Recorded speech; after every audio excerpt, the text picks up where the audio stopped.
Otra de las falacias es que la guerra civil comenzó en octubre del 34, la conocida como Revolución de Asturias. Como ya se dice, esto se lo inventó un fiscal jefe del ejército, que era Felipe Asedo Colunga, que fue uno de los que hizo el dictamen luego. En 1998, por ejemplo, otro insigne juntaletras, Ángel Palomino, se le leía mucho en el Jan, en la Riba, en el Alcázar, utiliza este argumento. Claro, es fácilmente rebatible decirle, bueno, un poco lo que os he dicho al comienzo de la disertación, entonces lo del 32 que fue una broma. O sea, ¿por qué la guerra civil empieza en el 34 y no la trasladéis al 32? Que es cuando sí realmente se quiere hacer un golpe para terminar con la Segunda República. Pío Moa, para que veáis el uso partidista y político, en un artículo publicado en La Nueva España el 11 de noviembre del 2004, dice: el PSOE y Esquerra Republicana de Cataluña planificaron y organizaron la guerra civil en 1934. Dos partidos que vuelven a estar unidos ahora. Tela. Es decir, para cargarme la coalición que se hace en Barcelona, en Cataluña, perdón, para acceder al poder, dice, no, es que mirad, fijaros, estos fueron los que comenzaron la guerra civil en el 34. O sea, increíble, ¿no?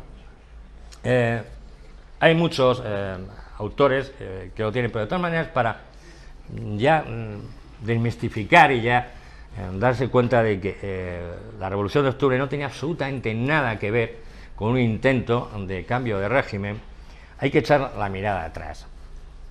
Primero, esos son los momentos en que entran ministros de la Seda en el gobierno del segundo bienio, el gobierno conocido también como bienio negro, que tuvo como principal objetivo eliminar o paralizar todas las reformas que se habían hecho en el bienio anterior. Pero ya venía además de atrás, es decir, en diciembre del 33 hay una insurrección anarquista con centro en Zaragoza. En marzo del 34 hay una huelga general que convoca la CNT y la UGT. En junio se convoca una huelga por la Federación Española de Trabajadores de la Tierra. Todo esto además iba en relación a todas las mermas que estaban haciendo de los derechos adquiridos en el primer bienio.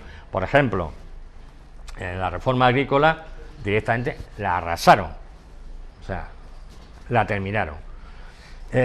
Hay incluso unos levantamientos de los ayuntamientos vascos en lo conocido como la Guerra del Vino, que va de junio a octubre del 34. Es decir, hay un caldo de cultivo de unas protestas no contra el sistema republicano, sino contra lo que estaba haciendo el gobierno radical sedista. Y sobre todo, cuando entran 3 miembros de la Seda en el gobierno, en lo que ya entendían, cuando ya José María Gil Robles había lanzado algunos discursos que, si los leéis, tienen un tufillo fascista importante, no llega a los niveles de Calvo Sotelo, pero ya se le va aproximando. Es decir, todo esto son levantamientos en contra de la contrarreforma que estaba llevando el gobierno. Por otro lado, es una revolución, entre comillas, que tiene su núcleo y que prácticamente no funciona nada más que en Asturias. Porque además los intereses eran muy distintos. Por ejemplo, los socialistas llaman a convocan una huelga general, en principio porque creían que se estaba traicionando el espíritu de la República.